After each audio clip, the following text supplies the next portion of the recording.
咧，我個角色都論盡噶嘛，我都唔知究竟係有人殺咗我啊，定我自己撲咗落去咧。咦？即係你真係要睇下，都未知究竟佢而家都未知。佢而家都未知，究竟佢好亂啊！係。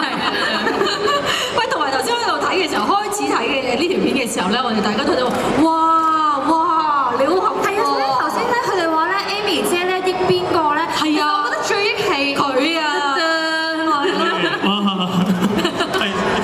的確係嘅，即係頭先話 Amy 姐代你不薄啊，但係最不薄都係我，因為好有豔福啊，係啦，咁又頭先見到阿思婷啦，就係現任女朋友啦，咁阿 Moon 啦係我前妻有個好特別錫我、特別中我嘅阿媽啦，生姐啦，咁頭先又見到同阿羅聲好似有啲嘢咁樣啦，所以基本上呢個單元裏面所有嘅女性都係圍住我轉㗎。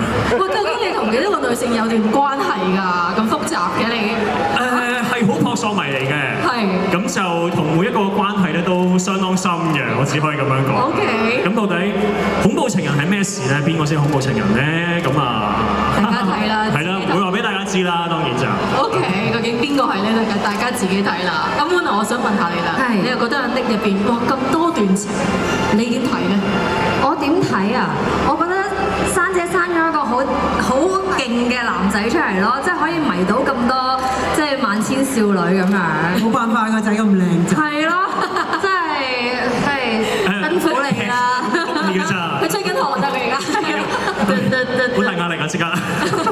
其實我會覺得個劇即係除咗係游有芳呢個角色咧，去環繞住呢一啲嘅身邊咁多女士啦，其實都係好有原因嘅。即係究竟係即係點解佢會惹火咧？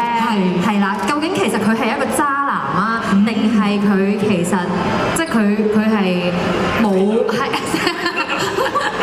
定係其他狂風浪蝶湧埋去咧？呢一個咧就可以我又幫你講説話，真唔可以怪晒你嘅，除咗你靚仔之外，係咯，關我事㗎，其實劇本安排㗎咋。我信啊！你而家講呢句説話，我哋單憑頭先睇嘅片段，大家自己睇啦，到時。冇錯。